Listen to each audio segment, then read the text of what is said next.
Bonjour à tous et bienvenue. Dans cette vidéo, on va s'intéresser à la prestation de l'audit Lean. L'objectif, c'est d'arriver à voir comment fonctionne un audit Lean, d'où est-ce qu'on part pour arriver où, quelle est la démarche. C'est parti. Pour commencer, petit rappel sur la démarche Lean dans sa globalité. L'idée, c'est d'arriver à optimiser des processus, des modes de fonctionnement dans une entreprise. Donc souvent, on va s'intéresser au Lean quand on a beaucoup de pertes de temps, qu'on ne trouve pas forcément les informations, qu'on a des problèmes de transmission d'infos entre les entreprises. L'idée de l'audit, c'est que ça va être la première étape avant de mettre en place des outils de productivité. Pour commencer donc, cet audit Lean, dans un premier temps, il va falloir présenter aux futurs audités ce qui va être réalisé dans le cadre de cette démarche.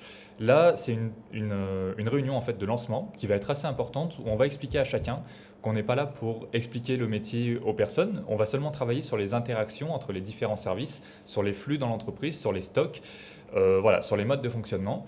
Donc on fait une première présentation globale à toute l'entreprise pour pouvoir expliquer le cadre de la démarche. Une fois les bases posées, on va rencontrer individuellement chacun. Donc là l'idée c'est que l'auditeur, qui peut être le consultant Lean, va donc faire le tour de tout le monde pour demander quels sont les modes opératoires des personnes, comment est-ce qu'ils travaillent, comment est-ce qu'ils gèrent leurs documents, comment est-ce qu'ils les construisent, comment est-ce qu'ils les transmettent aux autres services, etc. etc., etc.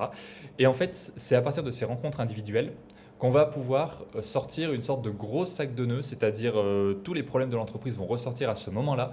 Et le job du consultant, ça va être de tout démêler en fait et de proposer ensuite des choses pertinentes par rapport à ça.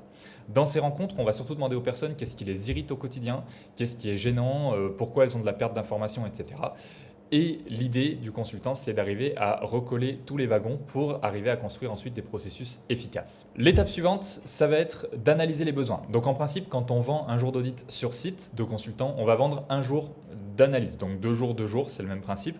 Donc en fonction de la taille de l'entreprise, par exemple une entreprise de 8 à 10 personnes, on va faire 2 jours sur place pour 2 jours en dehors du site.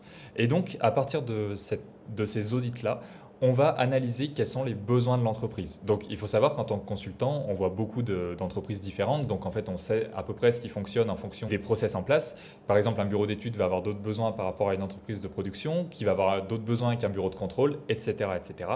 Et nous, on va faire cette analyse-là vis-à-vis de l'entreprise auditée. C'est-à-dire qu'on ne fait pas du copier-coller d'une entreprise à l'autre parce que ça ne fonctionne pas. Chaque entreprise a ses contraintes.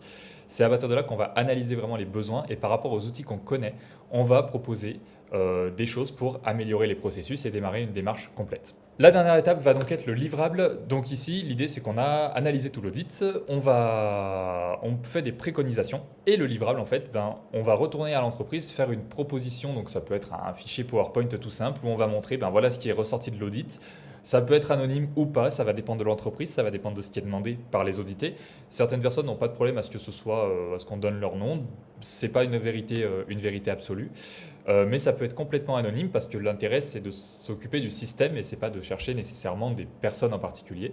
Donc on va dire tous les problèmes qui ont été rencontrés, s'ils ont été signalés plusieurs fois, ça permet d'alourdir un petit peu le bilan sur certains éléments. Et donc les livrables qu'on va avoir, c'est des propositions d'outils, des maquettes pour montrer ce qu'il est possible de faire en termes d'outils. Est-ce qu'il faut mettre une nouvelle plateforme collaborative? Est-ce qu'il faut créer une arborescence de dossiers? Est-ce qu'il faut créer des documents types? Etc. etc. En plus de ça, il y a un rapport détaillé écrit au format PDF qui va servir de support pour pouvoir reprendre tout ça à froid, entre guillemets, pour l'entreprise. Ce qui fait qu'ensuite, si l'entreprise veut démarrer une prestation, c'est à la carte par rapport à ce qui a été proposé. Et pour la démarche Lean, pour le suivi, ce sera dans la vidéo suivante à venir. Merci d'avoir suivi cette vidéo. Si elle vous a plu, pensez à bien vous abonner pour suivre les prochaines techniques de productivité que je vais proposer ici. N'hésitez pas également à aller consulter mon site WeOptime pour voir les prestations de conseil et de formation proposées par mon entreprise. Je vous remercie encore et à bientôt.